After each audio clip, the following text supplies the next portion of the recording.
I'm Stephanie. Hi, I'm Angela. We are the Ink Mages. Join us as we discuss all things fantasy, world building, storycraft, myths and legends, and of course, our own imaginative stories.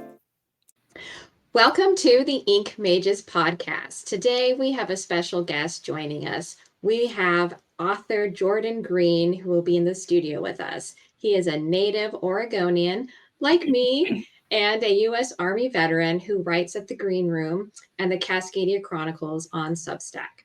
He's a columnist and a contributor to Willamette Week. His work has also appeared in Tucson Weekly, Relevant Magazine, and elsewhere as a ghostwriter. Super cool. He founded the Burnside Writers Collective with Donald Miller, which he edited from 2004 to 2013.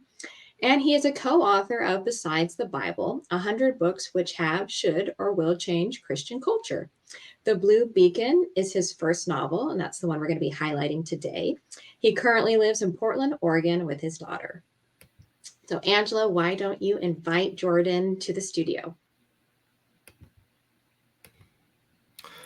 Hello. Hey, Jordan. Welcome to the Ink Mages. Yeah, thank you, man. Thank you so much for having me. This is really fun. It's the first interview I get to do for this book. Yay! Yeah, we're so glad to get to be the first ones to interview you because the book sounds fantastic. And Jordan and I just happen to have a mutual friend, Howard, who we'd actually love to have on the show here coming up soon.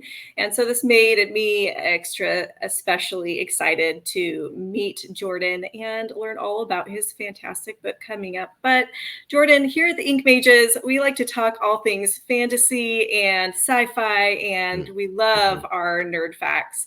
So we just love it if you had anything nerdy or fantasy nerdy that you would love to share about yourself. Okay, yes. I think, I know it's a popular one, but I think probably the world I've gone deepest into was A Song of Ice and Fire. Where I'm in the wikis and I want to learn every kind of detail. But while I don't have the credibility of like the ultimate sci-fi fantasy nerds, I when I was in middle school, I was assigned an island. I had to make an island, and I ended up making a whole world. And I ended up creating like a universe of like 120, 150 characters, comic book characters, That's superheroes.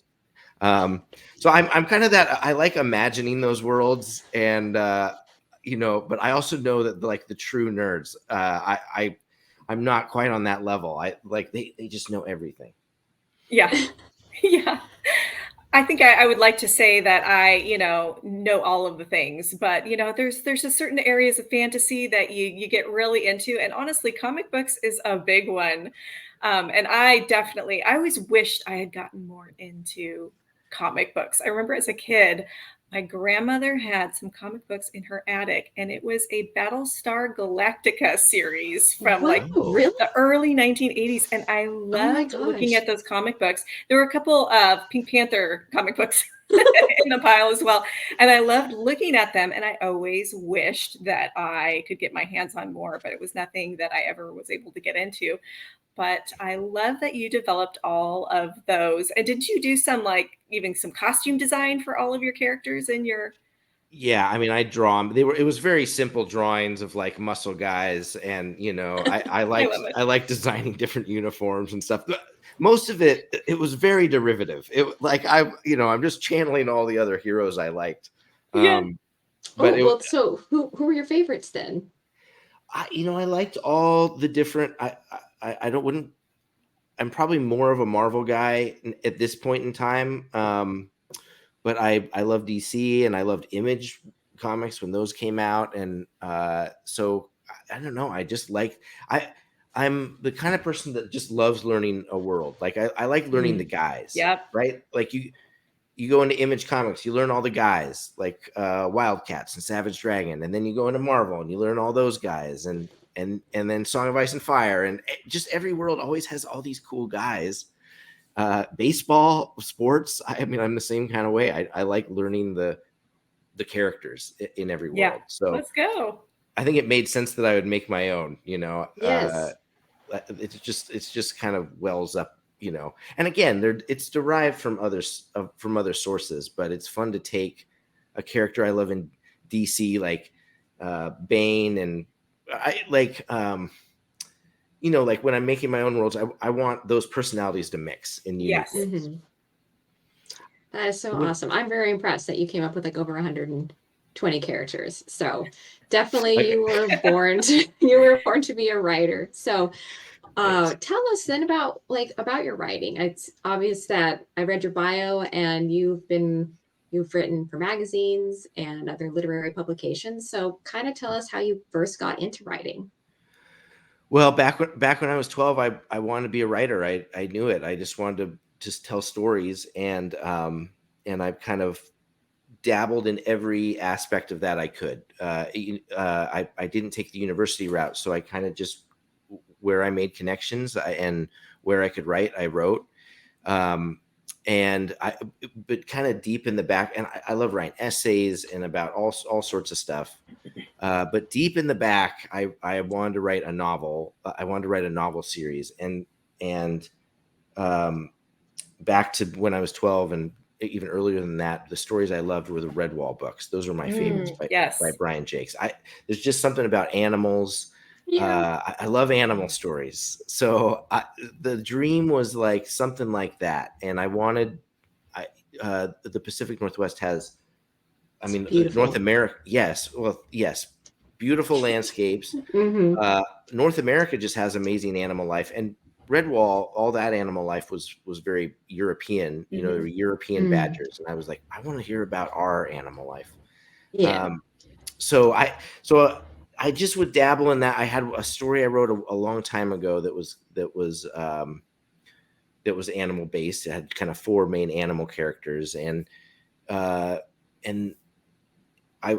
wrote that, and I liked it, and I sent it to an agent, and they said, this is great, but what you need for a book like this is a series. And I was like, I only have this one story. I don't know how this fits in the bigger picture yet. So for many years, I kind of set it to the side and just let it stew inside me. And then there was this one day I had this vision of like floating down the Willamette River, which runs through Portland. And yes. It was very foggy, and all the buildings were kind of run down, and there were raccoons looking out of them. And I was like, this is interesting, that like this kind of if we can set it in a world that like a post-human world, that adds another layer, and then my mind just kind of was expanded it out from there. And then it turned into this book this first novel. It's called The Blue Beacon. And I hope it's the first in the series. It's supposed to be kind of like a Hobbit kind of style to set up a longer world. But it was many years, that kind of gestates and grows within us and finally gets written. So tell us a little bit more about The Blue Beacon. It's a dystopian middle grade fantasy. I'd love to hear about that book. I love that you just told us kind of some of the original, like where it came from, like floating down the river and seeing those original inspirations. But tell us a little bit more about your story. Tell us a little bit more about the characters, which I'm very excited. I'm definitely going to be getting a copy of your book because I think this is going to be right up my alley and my children's alley. So it's the story that I ended up with was it's set in kind of my neighborhood in Portland, in Southwest Portland, and it's just a quick journey. It's and it follows 4 characters. There's an American badger named Eola, Eola. I wanted to have a lot of the words that were based off Oregon words and names. So she's based off of some hills in the Willamette Valley, So and nice. yeah, thank you. I love her. She's just like a super fun character. She's kind of she's sort of based off my wife, who who passed away a while ago. So it's kind of this way that I can hang out with her a little bit in a badger form. Just has that same kind of cheery personality. And then she is traveling. It's kind of a medieval. It's like Redwall. I mean, I think it's that Mhm. with swords and cloaks and Oh, that kind of dynamic. There's not a whole lot of magic in the world. Yola is kind of the inexperienced character that's on. She's hanging out with two mercenaries that are kind of Ooh. on a protective detail. So they're a pine marten and a raccoon, and they're all protecting a flying squirrel in this red cloak that has an oath of silence. Wow. oh my Oh, that's gosh. neat. So that's Okay, the set. Yeah, I love flying squirrels. I just have to say that. I wrote a poem in, I think, high school about a flying squirrel, so they are adorable. they're the yes, they're so adorable. I mean, that's why I kind of picked. I was like, I want an adorable. I want this character to be really adorable, you know. And flying squirrels, they just have these huge eyes, and that was what was so fun. Is you know, in Redwall, it's otters, mice, badgers, hares. There's kind of this focus on certain species, and I just wanted to expand it out. I wanted unique species, you know. So a marten and they're actually very unique species of marten and flying squirrel that are based in the Humboldt area, like the redwoods. So they're like, and they kind of bear those markings and things like that. So they're, and you don't really know what the oath is that she's supposed to keep. Well, you actually do. There's a foreword that kind of explains a little bit that there's this broader war that's going to happen. And my other the other thing that I wanted to differentiate from Redwall is that in Redwall there are good species and bad species, and Mm. there's vermin, rats and weasels, and those are the bad guys, and then there are like the good guys. And the way that I kind of saw this world was that the animals had a choice. They could all communicate with each other in this post-human environment, and they have a choice of whether to protect, you know, omnivorous and vegetarian. So basically, the predators they've chosen to create this society where some of the predators protect the Mm. plant eating animals, and then they eat fish, and there's dynamics with the birds. So it's this kind of complicated. They still eat meat, but not each other, not other mammals. Okay. And then in the wilderness areas, there are creatures that practice the old way where you eat the weak. Mm. So there's this kind of philosophical, it's more of a Mm. philosophical. That's interesting. Yeah, I think it's interesting. I think it's like a curious dynamic that gets more at the heart of, like the choices we have to make as humans, or of whether we're going to be protective or whether we're going to kind of maintain an old way of domination.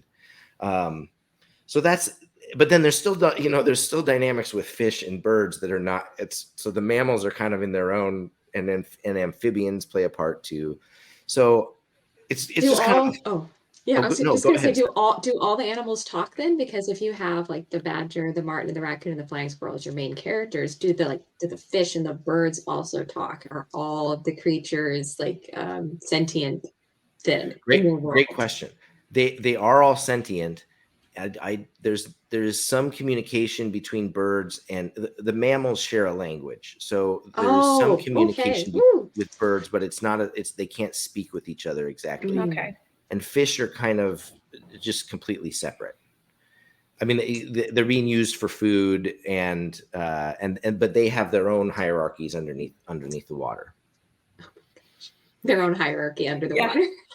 Well, yes, like I love it. cooperation, I I love Yeah, I guess. it. love Yeah, it. Yeah. Yeah. yeah. It's just it's a weird world that I've just been like learning about as I keep going on. I mean, I'm sure that you guys have heard that and know this, Hmm. like how these worlds don't, they They come from evolve. somewhere else. Yes, Yes. yeah. Yes, they evolve and It's grow the more you spend time in them. yes, Yes. exactly. And that's what's so fun about exploring this world. And I have an arc for the second book planned, for instance, but I have to go in and write it out and learn the details because I don't know all the details. I know the kind of main points and where they're going to go and that sort of thing, but there's so much to uncover. Well, and it's a journey. I think that's the best part about being a writer is that you might, be a plotter or a pantser, however it is that you write. But regardless, your characters eventually at some point start telling you how the story's going to go. And Yes. you enjoy writing it because you actually get to find out what happens next. And I think that's part of the insanity, or being a writer or an author, but the fun also. It's like Stephanie always says, it's like the best game of pretend you can play as an adult. You get to get into your headspace and actually create these worlds and imagine them and see what's going to happen next. And it's a fantastic thing. That's what takes me to the keyboard every time and starts typing away, because I'm like, I want to know what's going to happen next. I want to know how my character is going to develop, and how they're going to move on along the page. I'm curious, in your stories, if you're keeping them more kind of earthy, like they would live in the forest, but now they have these personality traits like almost the humans that they're taking over for, or if they kind of start to evolve and start wearing clothing. Do they have weapons? Are they starting to use these buildings more like humans do? What's some of those things that you've invented for your story? Yeah, those are good. Those are such good questions. They have, I mean, some of them they grasp weapons, like I don't know how to explain that they have an opposable thumb now, but I think that's sort of what happened. Yay. Some don't. I mean, like dogs, I want all dogs to kind of stay four-legged. So there's some different posture setups. Okay. I don't know. It does just kind of have its own mind, but I think that I think they do have human traits for sure. I think I don't see animals struggling with their purpose the way that humans do. They just do. They just are. They just they just are who they are. So there's some wondering about purpose and meaning in this, I think, but I also think the animals have a sweetness.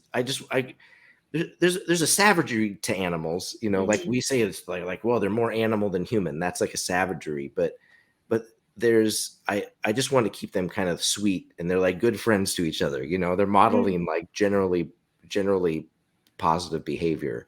Like, yeah, we're looking out for our friends. We're not like, I mean, I think there's still betrayal and things like that could happen, but I don't know. I see them as a little more morally, like, they're just good. They're good guys. And there's bad guys. There's bad guys. Pure-hearted. Yeah. Yes. Yeah. Pure-hearted. That's a great way to put it.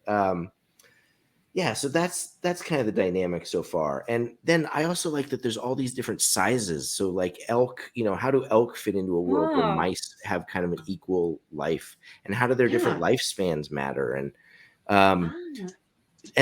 I do want it to feel very forested. So what is like the main conflict then in the story? If your badger is the main character, what obstacle does she have to overcome with her friends? Okay, well, without giving the ending, but what's the main conflict that sure the goal they're working toward? They have to deliver the secret squirrel to a general, an important general that's down at the coast, and then their mission kind of expands out from there. Which coast are you using, like a specific location? In the upper region? No, thank you for asking. Are you pretty familiar with the Oregon? Oh, you said you were from Oregon, right? I'm an Oregonian native, yes, and I've been up into the Portland area plenty of times, and like Lincoln City, and a couple of the coasts over there. So I was curious. Well, to be clear, I'm actually just talking about the river, the Willamette River. Oh, okay.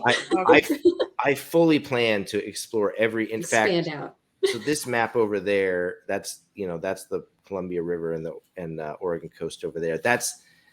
I plan to really explore all sorts of areas. I just wanted to start with this kind of small section to begin with. Where were you from in Oregon? I'm from Medford, so the Rogue Valley, Southern Oregon. Yes, beautiful. Love this area. It's home. Yes. That's where I'm originally from. Now I'm in Texas, but I was from Southern Oregon as well. Wow, both of you guys. Oh, I love Southern Oregon. In fact, the start of this book, the what do you call it? The prelude. That's all set on the Rogue River. Really? In Gold Beach, actually. Okay. So not not inland, but yes, I love every bit of this state. I love going to every corner of it. So Yeah, it's fully get that. beautiful.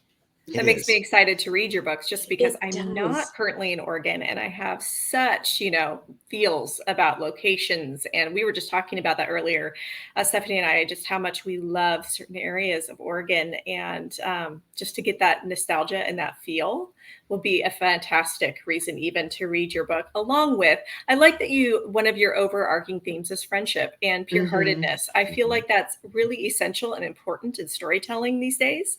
And Yeah. something that I know parents would eat up for their children, to be able to have good guys that are good guys, pure-hearted characters that don't betray their pure hearts. They may have struggles, they're imperfect, but deep down they're pure-hearted. And I love those kinds of themes. I think they're necessary because I do think there are good guys, and I do think that people can have integrity and make good choices and choose friendship overall.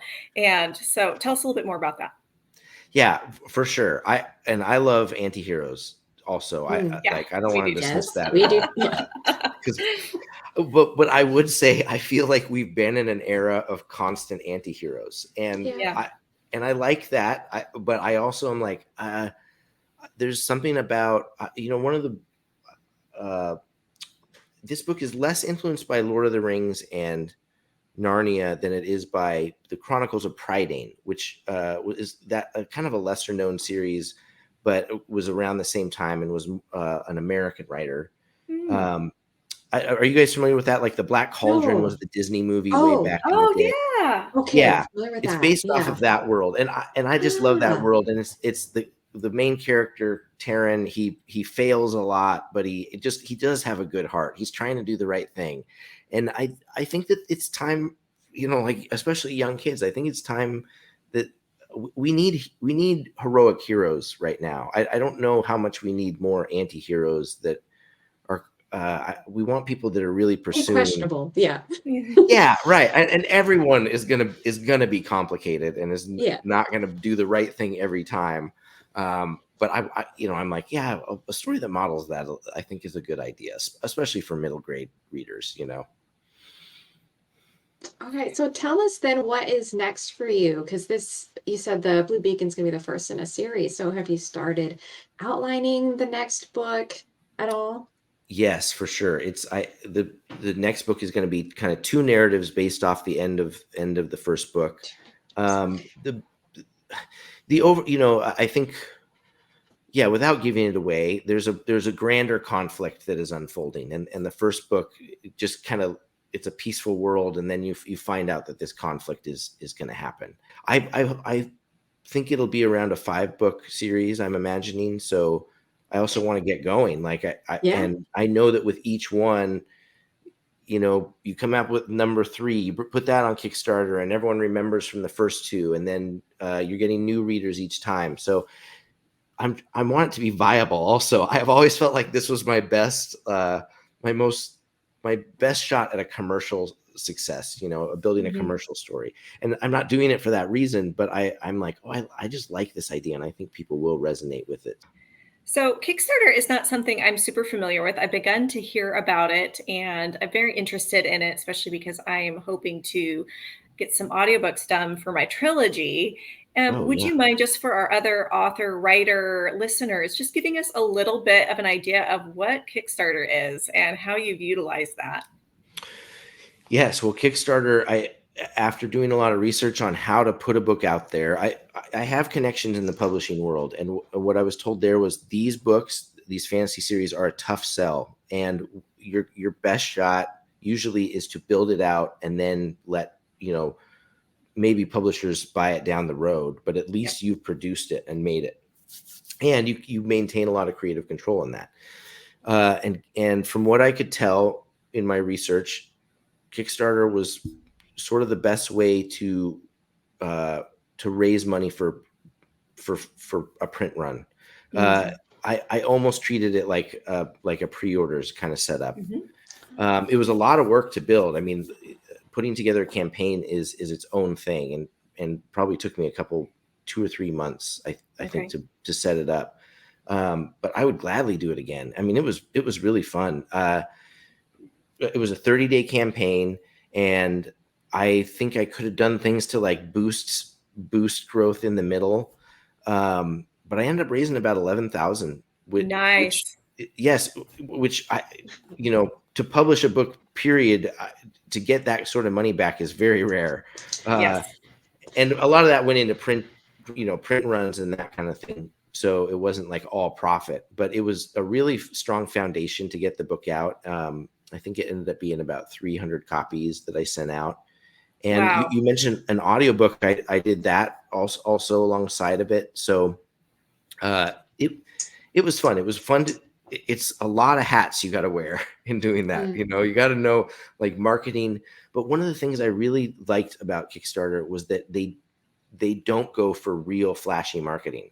If your trailer is like too fancy and too produced, people don't trust it as much. It's really kind of a crowdsourced place, and there's a really strong community of people that just kind of came along and joined in, and it was a great experience, and I would definitely do it again.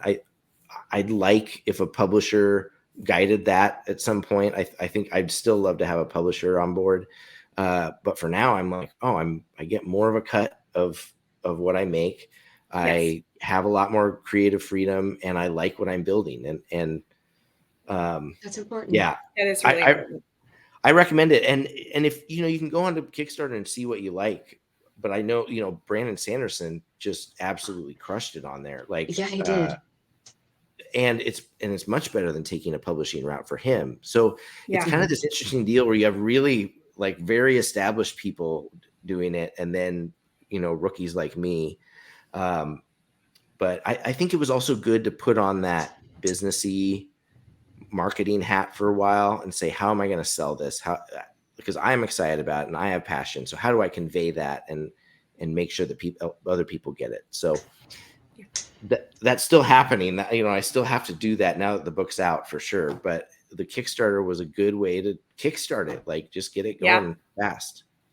I love that. Thank you for sharing about that, because I've been interested myself. And I think when it comes to no author signs up for writing a book realizing that they're going to have to become a genius marketer. And it's definitely a hat that you have to learn to wear. And I always like to say, if you, especially you being able to maintain creative privileges with your own story, what sells is passion, a love for the story, and a love for understanding what you've been given as a story. It's important to get out to people. For people to read that story is important. And I think when you're communicating that with marketing, it's different than wearing a sales hat. It's about putting something out there that you're passionate about, that and believe should be out there and in the hands, especially with your middle grade series, of children to read. And so we really, really hope that all of our listeners pick up Jordan Green's book. Come on, it sounds amazing. Yeah, thank you. Jordan, what advice would you give someone who wants to write a book? Oh, man.